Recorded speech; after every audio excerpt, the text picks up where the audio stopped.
Welcome everybody to this third day of the utility management training session, and welcome back, and thank you all for your commitment to participating in this event. We're very, very happy with this particular final session, the opportunity for the partnership together with the Utilities of the Future program to be displayed. But before I hand the floor over to the colleagues from the World Bank, I just wanted to reflect a little bit on the last couple of days.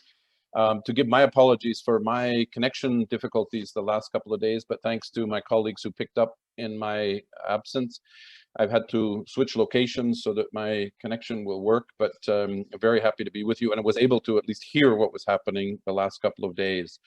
And it's been a very good, I think, introduction to the technical aspects of the program, the modules that you will be experiencing in the course of the utility management training program. And I must say from my side, a very impressive group of potential participants. So thank you all for your active involvement and participation in this event. But also from my side, also a very clear understanding that there's a very good group of experts or people, practitioners in the utility sector, plus a number of people from the business community that have been supporting this program or are supporting this program.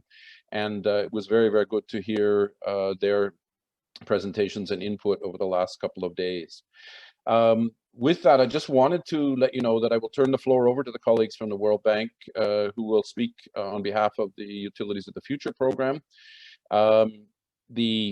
One of the issues today will be that there will be an opportunity for much more direct interaction with you, and the hope is that this interaction can happen through either the question and answer. Please use that through the chat, or potentially also through opening your mic so that you can raise questions, and the colleagues, I think, will provide a direct opportunity for you to do that. And we will, in any case, do all we can to facilitate the dialogue that the Utilities of the Future program would like to have. I would like to say as well that it's really important for us that any feedback or questions that you have, by all means, do put them in the chat that we can get back to you directly, and we will follow up as has been indicated after this session. With that, I would just like to conclude and to say that we are very, very pleased that we have managed, in connection with the Utility Management Training Program, to get a partnership with the World Bank and colleagues responsible for the Utilities of the Future program. And I will turn the floor over to the Gustavo Saltil, who is a senior person with the World Bank, who will introduce the program and the colleagues from this program, who are seeing this utility management training as an opportunity to assist them. And we personally and actively see this as an opportunity to benefit from that program, and their financial support in terms of the scholarship programs has also been very, very much appreciated. Gustavo, we've just been speaking that we managed to, today is the first day of not lockdown in Vienna. The last time we actually met each other was the very first day of the first lockdown, and it's very, very good to see you, and I hand the floor over to you. So Gustavo. Thank you very much, Phil, and thanks to the IAWD. And indeed, Phil, last time we saw each other in person, it was in Vienna. It was in the end of February last year, when the lockdown started all over the world. And I hope that I can return very, very soon. But thanks to the IAWD, to the Danube utilities and regulators, it's really a pleasure to see that the collaboration is growing, and now with the Utilities of the Future team. So I also wanted to thank Camilo, Federico, Norjan, and other members of the Utilities of the Future team for the work and the collaboration with the Danube and IAWD. So hello, everybody. Good afternoon to those of you who are in Europe. I'm in Spain now, so same time zone. And good morning to the colleagues in Washington and other places. It's really a pleasure to be here with all of you today and to be invited to this event. And I would like to start off by emphasizing how timely this utility management training is. Indeed, the world continues to face a wide variety of shocks and stresses that are being exacerbated by climate change and the long-term impacts as a result of the COVID pandemic. The diversity of hazards and their intensity send a clear signal. The future is uncertain, and cities and water utilities must be prepared to adapt and proactively face these challenges ahead on. The utility management training is a comprehensive training program that equips utility managers to do just that. As such, the World Bank's global practice, the water global practice, is proud to partner with the IAWD and to support this training. Collaboration with the IAWD on the UMT program is only natural given the interlinkages between the training and the Water GP's Utility of the Future program.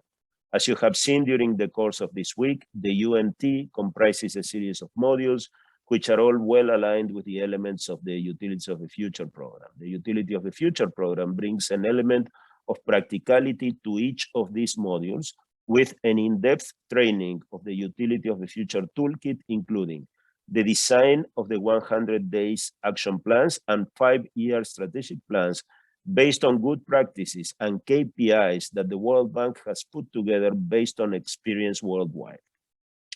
The Utility of the Future program is also an opportunity to endeavor on uncharted territory and explore the latest thinking on the role of utilities in building resilience and promoting green growth, mitigation, and adaptation to climate change, as well as inclusion.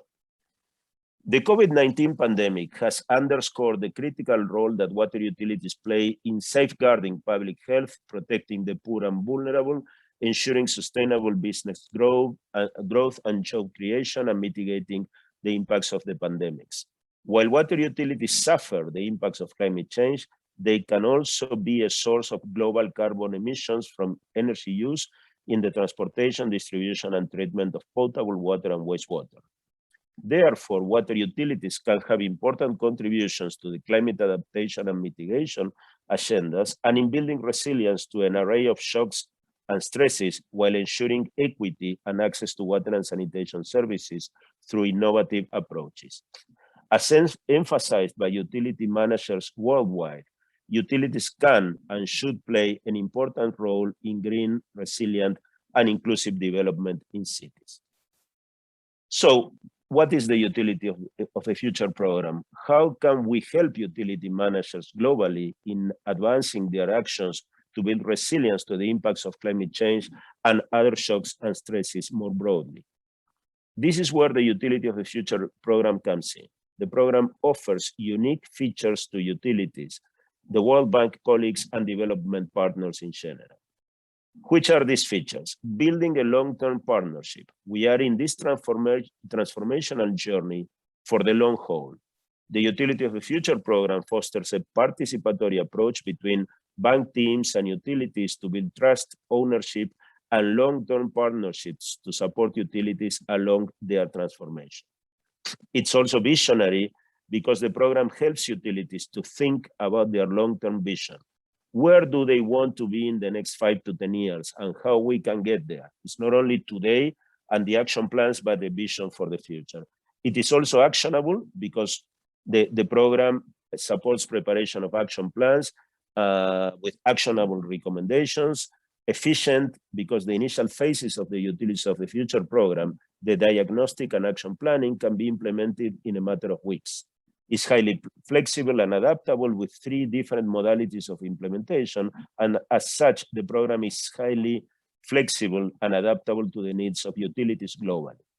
The Utility of the Future program is dynamic and continues to evolve and improve every day, and we hope that this program will become the go-to place for all activities aimed at improving performance of water utilities. Concluding, I would like to share the objectives of the session.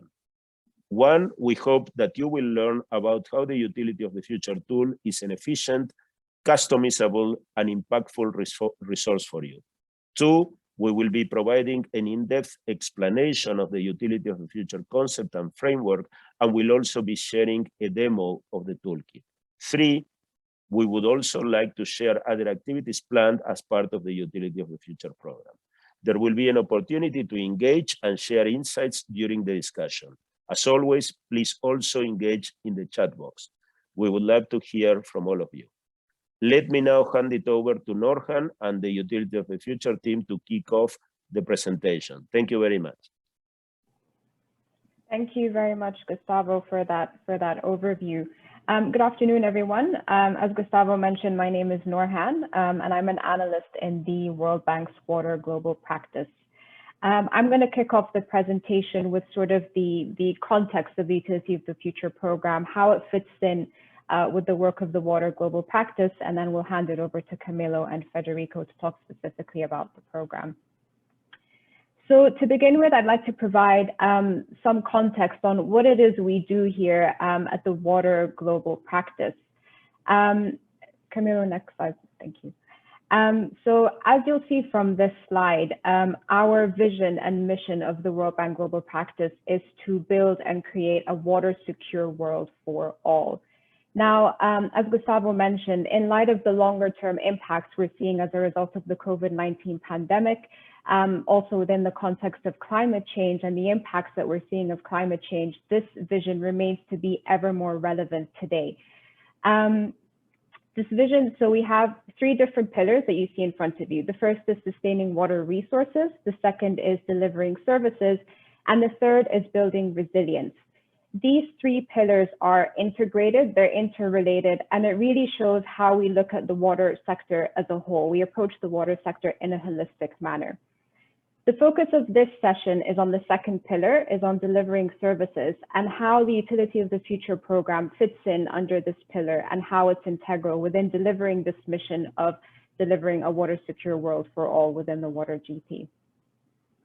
Next slide, please, Camilo. All right, so how do we do that? As I mentioned, the focus will be on the second pillar, which is on delivering services. How we do that is through a function, or you can say something similar to a unit. It's called a Global Solutions Group. You'll see up there it says GSG. And we work as a Water Supply and Sanitation Global Solutions Group that is led by Gustavo, who just spoke a couple of moments ago. What is the role of the GSG? One of the biggest objectives is something we call knowledge into implementation. And with just around $29 billion worth of projects, investment projects that we have globally, we have a pipeline of around 300 projects globally. We are uniquely placed to learn from what is happening locally, to understand lessons learned, to understand emerging trends, understand new trends and new activities that are happening on the ground, to learn of new demands, for example, that are coming from clients based on trends and experiences that people are going through within the water sector globally, and to use that to build our global knowledge at the global strategic level. We then take that knowledge and use that and build on that based on research, our knowledge through our operations, knowledge outside the bank with other partners, as we are doing right here with IAWD. And we use that to create local solutions that are best fit on the ground to support clients globally. And the Utility of the Future program is one of the WSS GSG's main business lines and is one of the key functions and ways in which we do that practically. So the Utility of the Future program, what is it about? So the main objective is threefold. So first is it's a quick, rapid assessment for utilities worldwide in order to carry out a diagnostic and really understand where they are today in terms of their performance and where they can be based on their capabilities, but also where they want to be. As Gustavo mentioned, it's a very practical tool, it's an actionable tool, and it allows utilities to really figure out where they stand today and how they can get to where they want to be in 100 days' time, and that's through the 100-day action plan, but also on a broader, more strategic level through the 5-year strategic plan, and that is done through the action plan. Third, and probably most importantly, is about capacity building. And the process, as Gustavo mentioned as well, it's a very participatory process between the Utility of the Future team. And it's all about, as I mentioned, that global knowledge into local implementation. So everything that we do is informed by the operations that we carry out in the World Bank, all of the lessons that we learn from the portfolio and all the interactions that, all the lessons that we learn from interactions globally, and how we can use that to build capacity on the ground through this toolkit and by interacting very closely and ensuring ownership with utilities on the ground. And that's one of the main largest objectives of this initiative.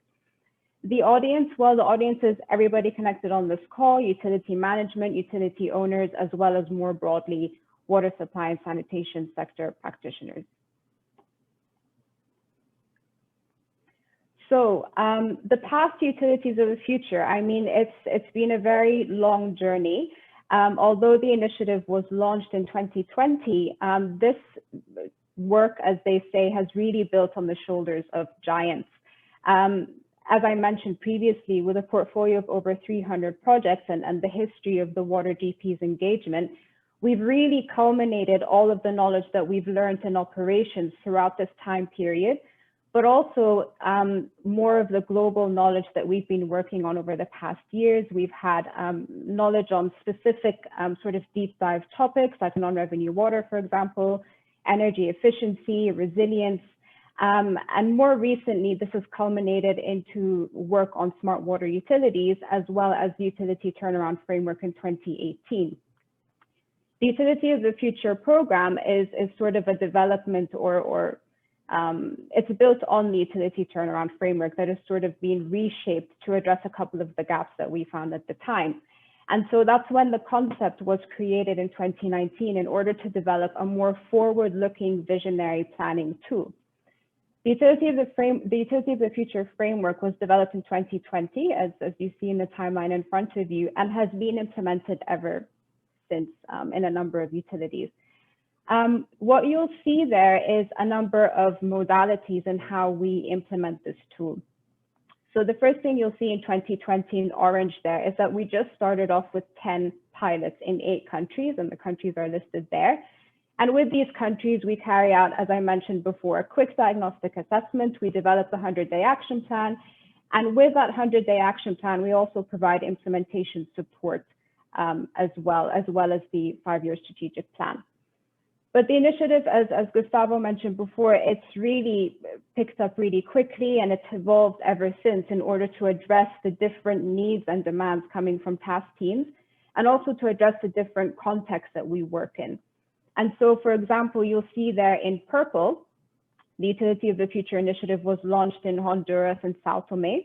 And this modality is in purple because this is implemented directly in-house between our Utility of the Future team that's been growing and expanding, and implemented directly with the utilities on the ground. But you'll also see there in yellow, towards mid-2020, you'll see UOF Moldova. And this is in yellow because there's a third kind of implementation modality, which is where we use the Utility of the Future global team to provide quality assurance support and training to local consultants and local staff, who then are able to undertake this whole initiative on the ground themselves. And we're always there to sort of provide support and oversight throughout the process. More recently, and this is kind of where we're heading in the future, and then Camilla will talk about that a little bit later on during this presentation, but we've also, as a result of the work that we've been doing this past year, we're also seeing demand to scale up these initiatives and really go to scale, particularly in Mexico and the Philippines. In the Philippines, for example, we started off with a global firm, and that was our original implementation modality. The global firm implemented this initiative in 2 of the main concessionaires, Maynilad and Manila Water, but then we saw increasing demand to implement across all kinds of water service providers. And right now we're scaling up to 10 water service providers and potentially a lot more than that. You'll see that this year, as I mentioned, we're working on scaling up, but we're also working on making sure that we share this knowledge globally as much as we can. We've launched a website. All of this information, the publication, the toolkit is available in multiple languages. And we're also looking to do a number of interesting and exciting challenges as well to sort of market the tool, but also learn from you and to learn from everybody else around the world and how we can improve the tool. Next slide, please. Thank you. So as I mentioned, I mean, we started out in 2020 with a group of 10 utilities in 8 countries. And within this year and a half, we've now been able to expand to 28 utilities worldwide across 14 countries. And there you'll see it says 14 operations. What we mean by operations is the projects that I was referring to earlier. This directly refers to one of the main objectives I was mentioning about the GSG, which is knowledge into implementation. we don't just work with clients to develop these 100-day action plans and 5-year strategic plans to have them sort of shelved and not to be looked at. But we really make sure that we integrate this knowledge that we work with together with the client and make sure that it really happens in practice and in reality. From our side as the Utility of the Future team, as I mentioned, we make sure that we provide implementation support with the resources that we have. And our teams on the ground make sure that this is all implemented and brought to life with financial support and technical assistance through other World Bank tools. Another thing I want to point out here is really the huge variety of the different contexts we're working in, the different level of service providers we're working with. We're working with large, well-established utilities in Brazil, for example, like a utility like Cagese with millions of customers. But also, as I mentioned, smaller utilities like in the Philippines, for example, we're now launching across 10 potentially more water service providers that serve just probably under 5,000 households.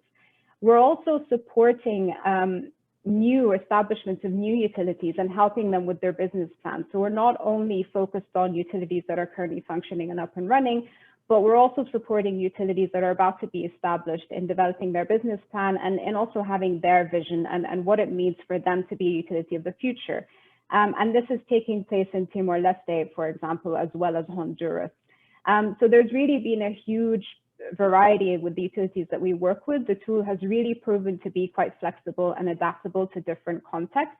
And I guess later on towards the end of the presentation, Camilo will also demonstrate how the contents of the tool are also broadening as well. So with that, I'll pass it over to Camilo to get us started on the deep dive on the framework itself.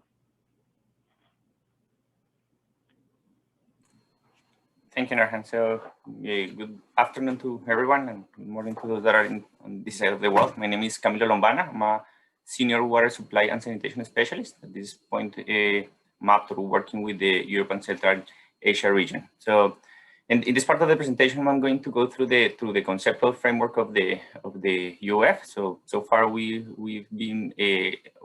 have been explained the context of the framework. Now we're gonna see what exactly the framework is, and later on we're going to actually get our hands into the tool and see how this works.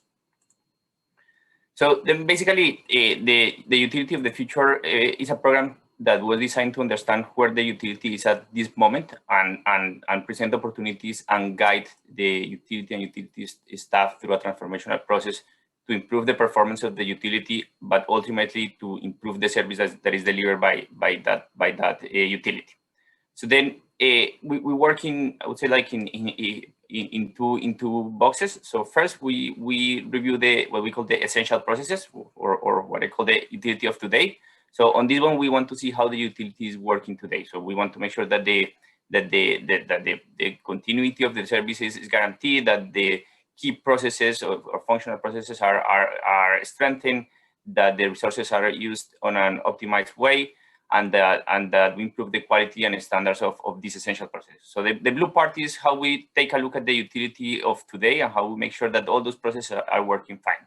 Then we go to the yellow part, which is what we call the future thinking capabilities, right? So here is more about thinking on the strategic and long-term vision of the utility, and then here we want to expose those participants in the program to new innovative practices that usually we don't see are implemented or are applied in the utility we work with. So then this is our, I would say, our conceptual framework. So we want so in the graph on your left, we see the pyramid that is got what we call the traditional elements of utility performance. We're gonna go through those in a minute. And then on the apex of the pyramid, we have service to customers. So basically what we want to show here is that everything we do needs to point towards improving the service that is delivered by the utility to the customers, right? So I mean, having a perfect commercial management system or having the best financial management strategy in the utility is irrelevant if that is not improving the service that clients or customers are receiving. So that's the apex on the pyramid. Then On the base of the pyramid, we have the legal framework and governance, or what we call the enabling environment, right? So these are the rules of the game where this utility or a certain utility is let's say playing. We have this shaded in gray because, as Nora mentioned at the beginning, the objective or the target of this initiative is the utility. So we are aiming at having utility reform, not at having sector reform.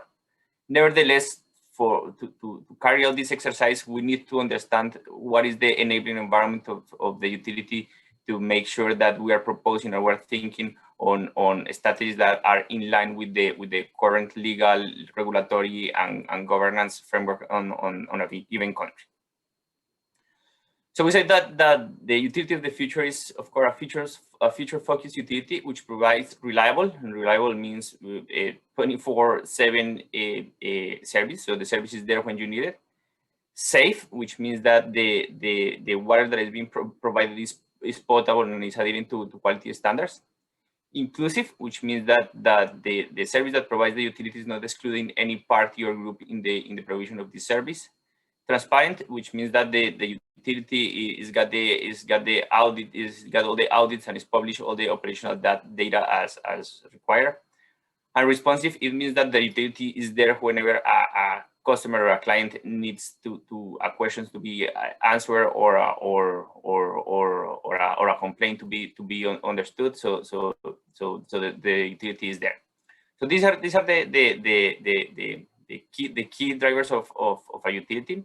So those services are to be provided through what we call best fit practices, which means it's not the best practice that is out there, but it's the best practice that works in your utility, and that allows the utility to operate in an efficient, resilient, innovative, and sustainable manner.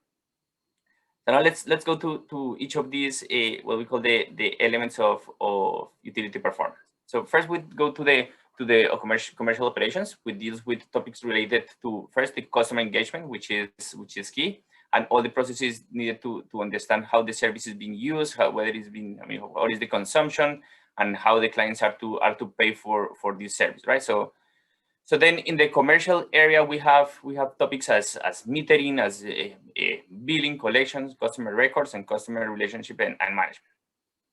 So commercial is one of the two, what we call the two arms that are in direct contact with the utility.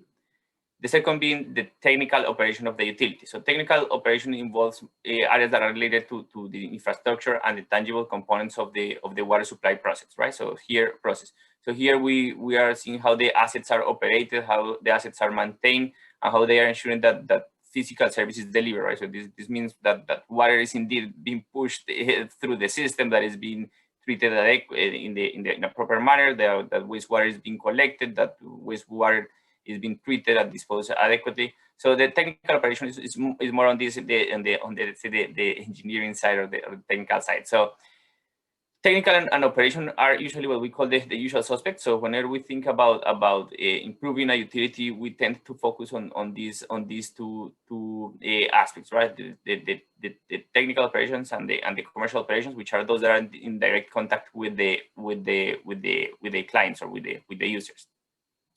But we have other three that sometimes we don't pay much attention, but indeed are very, very, very important. So one is the financial management. So in this one, this is it's about the process of establishing procedures and mechanisms to ensure that the utility is financially sustainable. And a utility that is financially sustainable is the one that covers the reasonable cost of delivering the service in a predictable manner. And all these incomes or all the revenues come basically from tariffs that are well structured, well planned, and it's coming from the users. So in the financial management element of performance, we discuss things as budgeting, the cash flow management, how is the accounting and financial reporting, where there are audits and how the risk is managed at the utility level. Then in the middle of our pyramid, on the base, we have the human resources management. This is about the process of developing and managing the human resources effectively, right? This entails, for example, developing and implementing a staffing plan that is consistent with the utilities multi-year strategy and incorporates staff evaluations and training as they relate to performance management. So this is about the people, right? So utilities are basically the people that work in there. So therefore, the importance of these elements. So here we discuss things about like human resources management and development. How are the recruitment and promotion processes within the utility? How is the compensation? Whether this is fair and is including all of staff? How is the performance being managed? Whether you get promotions, whether you get rewards based on your performance, and then how the human capital and well-being is managed at the utility, right? So whether staff is happy, satisfied about working in that particular utility. Then we go to the last one, which is also something that is key for the performance of the utility, which is the organization and strategy of the utility. So here, this is the lens that analyzes the strategic direction of the utility in terms of strategic planning, mission and vision, performance monitoring, and business plan. This also analyzes the transversal strategic elements and the internal capabilities, as we mentioned before, of the utility. For example, like the integration of technological processes, procurement processes, etc. So when we discuss the strategy organization of the utility, we discuss things related to the organizational direction, the strategic and business planning, the reporting of the utility, how is the organizational structure and leadership, and how are the processes and facilities.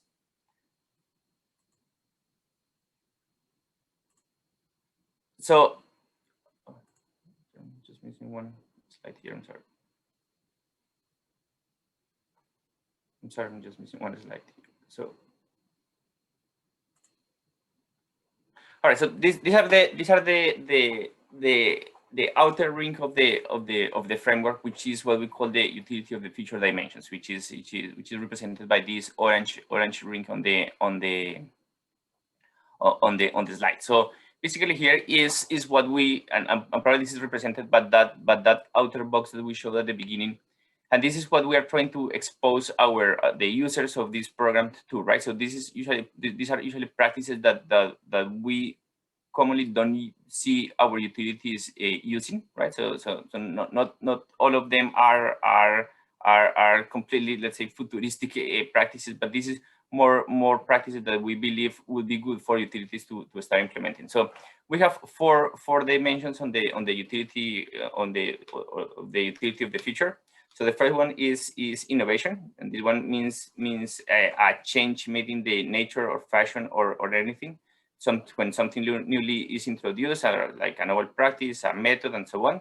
So innovation is not only about technological innovation and introduction of IT-related practices, but innovation is also about new approaches and new ways of doing things in an innovative manner, right? Inclusion in this context means the process of improving the ability, opportunity, and dignity of people, disadvantaged on the basis of their identity, to take part in the society. So here we want the utility to take care of those that do not have all the opportunities in the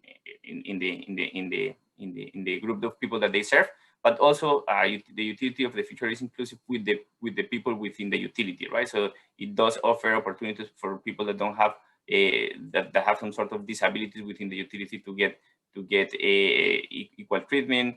We also talk about gender balance, addressing gender gaps within the utility. And the third dimension of the utility of the future is the market and customer orientation. And here we believe that the utility of the future is one that does not abuse its monopolistic position, right? So it provides the service as if the clients were able to choose a different service provider, right? So if I mean, like you do with your cell phone service provider, if you don't like one service provider because the service they offer is not good, then you just simply change to another. So we understand that this is not the reality for water utilities, as we are in a natural monopoly, monopolistic context, but yet the utility of the future should behave as if they were in one of those, in that type of environment. And lastly, and very, very important and very relevant now in this COVID era times, is the resilience. So definitely the utility of the future is a utility that is resilient. And in this context it means the capacity of the utility to prepare for disruptions, to recover from shocks and stresses, and to adapt and grow for a disruptive experience, right? So basically making sure that the service is going to be delivered in a continuous manner, no matter what kind of external shocks is been affecting the utility. So the program itself has been designed in these three phases, I would say. So at the beginning, we start with a full understanding of where the utility is. So it's called the utility assessment or analysis. So here is the initial picture. We want to know how the utility is doing at this point. And again, we are doing that not only for as I mentioned before, for the usual suspects, which are the commercial and technical part, but for the entire utility. Then we go to the second phase, which is the 100 days action plan. Here we are aiming at having quick wins and understanding what can be done in the short term, things that would somehow improve the performance of the utility. This second step, the 100-day action plan, is key for two reasons. First, because it just creates some momentum for the reform at the utility level. So it shows both staff of the utility and also the managers, principals, or the politicians that the utility can do it better, that the utility can change, usually or can improve. Usually this 100-day action plan does not require substantive investments. And the second objective of this second point is that it shows, or it teaches the utility and utility staff on how to implement an action plan, right? So what are the metrics that need to be put in place? What are the deadlines that need to be established? What are how to measure deltas and correct the course of the actions when things are not going well? Usually, and as Norge mentioned, since the program is being implemented so far with the support of the bank, our team also provides support or coaching during this second phase of the 100 days action plan. And the third is the 5-year strategic plan. So here we are aiming at thinking or seeing the mission or the vision of the utility in the longer term, right? So these are the three steps. So let's take a look at those one by one. So first one is the utility assessment. So here we again see our 5 elements of utility performance on the left. So here we want to place the utility on a maturity level. So basically, for each of those aspects that I mentioned before, for each of the elements, we are to say whether the utility is on an elementary through or world-class level and something in between. And this is done through a mix of qualitative and quantitative indicators, where we place much more focus and much more attention on the qualitative part. So we still need some KPIs, but we focus much more on the discussion and on the practices that are being implemented. So we do that for all the elements. Simultaneously, we take a look at what practices of the utility of the dimension are being implemented to understand where that utility is, right? As we do that, we also start thinking, or we start discussing with the utility where they would like to be. So, for example, in this particular case, we see that the utility on the commercial aspect at the beginning, it was ranked on a basic commercial management, basic on the commercial management of the utility. But then we saw that we see that for this particular case, the utility would like to implement a number of practices that would take that utility to a well-performing level in this scale, right? So on top of that, the utility would like to start implementing some practices on terms of inclusion and market orientation for that commercial management aspect. So we do the same for all the elements of performance for the utility. So then, as we do the assessment, we also do an assessment of the enabling environment, right? So we mentioned before that although we're not trying to influence or we're not trying to reform the enabling environment, it means that we're not aiming at proposing here a new regulatory framework, or we're not aiming at proposing here a new institution architecture for the sector. Nevertheless, we need to understand how that enabling environment looks like. So we do that in these 4 areas. So the system for setting service standards. We do that in the institutional setup, in the autonomy and accountability of the utility, and the financing side of the utility. So once that we complete the assessment, we have these 4 outputs. So, and we can go quickly over them. So on the top left, we have the maturity level. So this one is about the practices of the utility. So here in this particular example, we see that the utility is doing rather well on the finance management of the utility. Probably is got lots of things to improve on the commercial part of the utility, and as such, we see that how the utility is performing in general in all these five areas. In addition, we see how many of these how many of these practices of the utility of the future dimensions are being implemented. So in this case, we see that they are just implementing a few of them on each practice. This is our first output is very much qualitative, because this is made through the practices that are being implemented. And I say that probably this is what matters to utility staff, right? To the people that is working in the utility, the people that does, like, you know, on a daily basis their job. So where those processes are being implemented and how they could do their own job better every day. So then on the bottom we have the performance level, and then this one is much more about the traditional KPIs that we all know, right? So here on commercial we would have something about billing and collection system. On HR, we will have something about the number of staff per 1,000 connections. And the technical, we should have something about non-revenue water. On the financial part, we should have something about the EBITDA. So I think that this output is something that attains much more to the management of the utility, because these are the KPIs and these are the numbers that somehow reflect how the utility is performing. Look, that just call attention that the cobwebs on the maturity and on the performance level are the same. So we have the same aspects on each corner of this cobweb, because these are meant to be overlapped, right? And then we would see how the utility does on a particular aspect in terms of the processes and in terms of the indicators. And then if we have some sort of alignment, meaning that if they are doing good on both of them, it means that this type of practices are getting the utility to that particular indicator. On the contrary, if we see that there is some sort of misalignment, then we see that probably the indicator is being measured not in the correct time, or that all those practices are not actually conducing to the result that is required.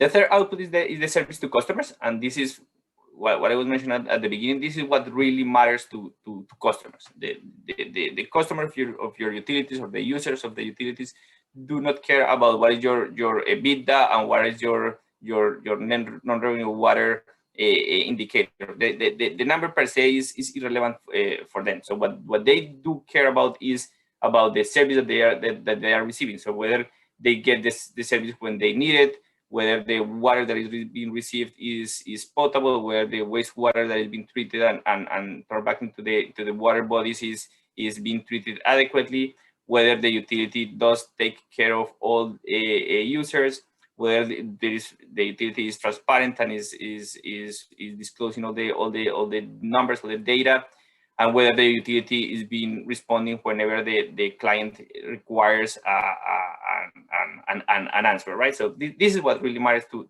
customers. Finally, we have an output about the enabling environment. So here we have a sort of a quick picture of what is going on that enabling. What are the rules of the game for that particular utility to see how ambitious or how far we can go with the plan. So this is Federico is going to walk us through the tool in a minute, but this is basically how the tool looks like.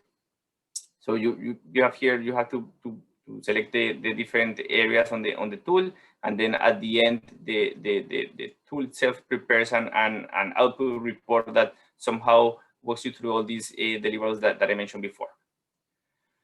Okay, now we go to the second part, which is the 100 days action plan. So here is this comes from remember when the team was deciding what to do on that assessment. So we said at the beginning they need to do let me take you to that slide so you'll understand what I'm talking about. So when the team said that they wanted to go from, in this particular case, from basic to well performing, they decided that they wanted to implement a set of actions, right? So to go from one to the other, they need to implement some practices and some actions. And then at the end, what you have is I would say a shopping list with several actions that need to be implemented to go from one to the other, you know, on each of these dimensions. So here on the 100-day action plan, we start taking a look at those actions that were selected or the utility decided that they wanted to do. So here we do the action plan following these 7 steps. So first we decide on what to focus on first. So of course there are going to be more actions the number of actions are going to exceed the capacity of implementation and the available resources. So we need to what we want to focus on. Then we decide what actions can be done immediately, because sometimes there are actions that definitely will require some additional approval, so require or will be conditions to other actions. So we need to identify those that can be done rather quickly. Third, we estimate the impact and the cost for each action that is identified.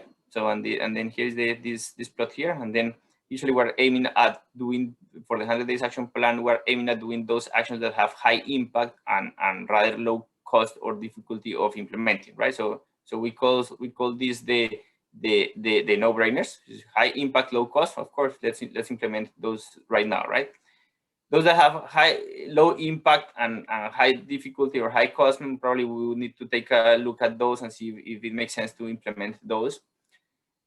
Probably for the longer term plan, some of those would make the cut to be in that plan. And then for the other 2 quadrants, then this is more like an art than a science, right? So we will need to see what could be done at a certain point, and based on that analysis, we go to step 4, which is prioritize the actions and deciding which actions are going to be included in this plan. Usually, the actions that we include here, as I mentioned before, are those that indeed are going to deliver some sort of tangible results, right? So because we want to get momentum, we want to get the buy-in from the staff of the utility, making sure that they do see that whatever they do different based on this action plan actually is bringing some benefits to the utility or to the staff, and also this is good for the principals of the utility, whether it's the board of directors or whether it's the municipality or the mayor or the governor. So it is good just to show some sort of quick wins. Then we analyze what are the binding constraints, just to see if these actions that were prioritized are actually doable and implementable. If not, because it's, for example, in terms of tariffs, if the tariff does not allow us to do this type of action, then probably that action would need to be removed from this plan, and then we do the optimization of the plan based on that, and finally we implement the actions. So the 100-day action plan is as I mentioned before, is up to this point is being coached by our World Bank team to the utilities that we are supporting at this point. So this is a very dynamic process, because 100 days go by really quickly, right? So the idea, and actually that's the idea of having it on terms of 100 days. So actually you have a clock ticking there, because every day you have a day less to complete the program. So this has got to be very dynamic. So we have weekly meetings with the utility just to see where are the indicators, where are the actions that they said they were going to do by this date, whether they need some adjustment or new plans, because that's the idea, right? So time goes very quickly,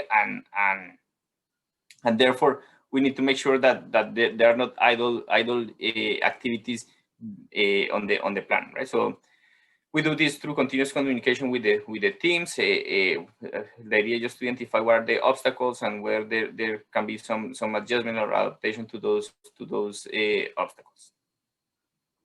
Finally, we go to the third step, which is the 5-year strategic plan. So this one is basically telling us where we want to be in 5 years, right? So for this, we help the utility creating, or if they already have one, reviewing their strategic framework for the utility. So that's what is the mission, what is the vision, what is the value that this utility is adding, and what are the strategic objectives. Here we also do a selection of actions. Some of those are going to be related to the utility of the future program. Some of those are not. So basically, those that are, for example, the needs to expand on infrastructure. Although those did not come from the exercise of the utility of the future, those would definitely be needed to achieve those strategic objectives, right? Again, we do an analysis of the binding constraints, or just to see what could be done and what actually is not within the reach of control or span of control of the utility. And finally, we do the UF final strategic framework. Here we also we say where the utility would like to be, and then where the utility is. So here also we have these graphical outputs that tell us where they would need to be, and what type of practice and what type of action would need to be identified. So we do this for both the qualitative and the quantitative part of the framework. As in the 100-day action plan, we also have this is also produced by the tool. So here's the initial the landing page, and then through this we also, once all the information is filled up and information is provided, you also get a report that comes this way. And I didn't mention it before, but what we do when we support the utility directly by the bank is that we provide certificates once that we get to specific milestones. So once that the 100-day, once the assessment is completed, once the 100 days action is completed, and once the 5-year strategic plan is completed, right? By the way, we have not gotten to this point of completion of 5-year strategic plan in any of the utilities that we've been supporting. So this is more or less how the implementation timeline looks like in the utilities we're supporting at this point. Again, this is what we have learned through this time that we've been implementing the strategy.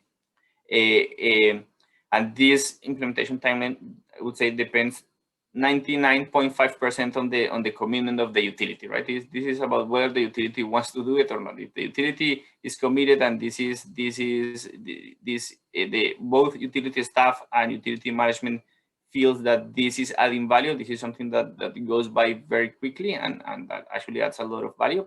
If there is no clear commitment, then this timeline actually can be stretched out substantively. So we do the utility assessment can be done between 2 and 4 weeks. So this is step 1, process going through the matrix. We're going to take a deeper look at that in a minute with Federico.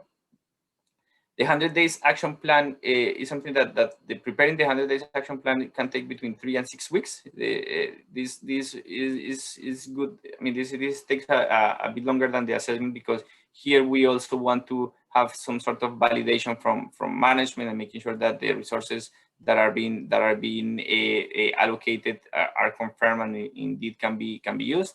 After that, we start the implementation of the 100 days action plan, which is between 14 and 15 weeks. And then with the periodic weekly meetings that I mentioned before. And then once that we start the implementation of the action plan, and we understand how a plan is to be implemented, how the plan is to be followed and tracked, then we start the development of the 5-year strategic plan. Once that we get to a certain point, we just start the implementation of that plan. So just to highlight here, I think it was already mentioned by Norman, but the idea is that the utility of the future program is something that is very flexible. So I mean, you did see that we have the 3 steps, but usually each team or on each client or on each country, we just give the proper flavor that actually reflects the needs and the priorities of that particular utility, right? So in terms of flexibility, we also have different modalities to implement the program, right? So as was mentioned before as well, up to this point, the program is being implemented with a close link with the World Bank operations. So whether there's a new project coming up, or whether there's a project that is being prepared, or whether there's a project that is being implemented, we just support the teams in those points. But so right now, how we do it is we have a firm that helps us implementing this program as explained here on a number of utilities.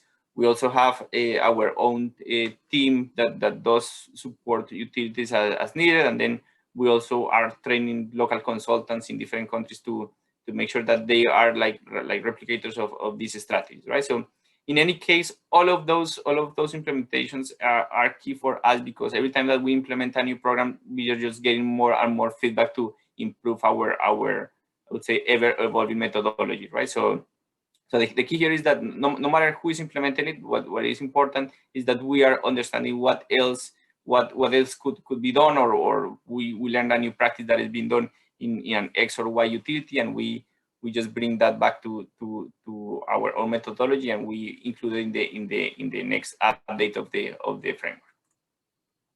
So how this is implemented? So I mean, first, this is a very interactive process between the utility and the team that is conducting or supporting the utility in the implementation of the program.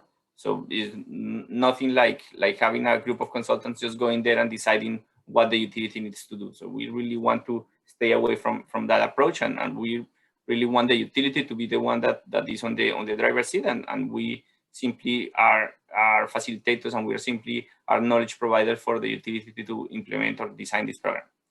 So usually the utility needs to designate a focal point for each of the 5 elements of utility performance, which we discussed them before. So all the implementation is done basically through conversations with the staff, right? So, and then this is key as well. When I say staff, is that the more we involve staff, the more solid the plans are, and the higher chances of implementing this. So we usually ask utilities to bring as many relevant people as possible to the workshops, right? So we don't want to sit only with the general manager and the commercial director. So the idea is just to get more people to handle this as a conversation, as a workshop where we hear voices of everyone, where we also start implementing the pillars of the utility of the future, for example, in terms of inclusion. So we want women, we want the young staff also to participate in this conversation, because this enriches a lot the conversation and the outputs of the exercise. We say that I mean, besides these workshops and these conversations that are somehow guided by the utility of the future team, we really do not require additional time from the staff. So we usually we're not asking them to do homework for the completion of this. Also, these workshops and as we go through the matrices, we have noticed that this is a source of knowledge for the team, right? And then we usually joke and say that there are so many aha moments while we are going through these utilities. So just by asking the question, are you guys doing this or that? I mean, they say we are doing this, which is the basic thing, but doing the more complex thing actually does not require much of an effort, right? Like actually, even before we start doing the 100 days action plan, we can start doing things a little bit different and in a way that is going to improve the performance of the utility and eventually the service that we provide. So this is also a source of knowledge. Therefore, also the importance of having the younger staff involved in this type of discussions. So we require a few documents to complete this. So this is good, and it's been tested in those utilities that have very low capacity, don't have a good data management. So I believe Norhan mentioned, for example, Timor-Leste.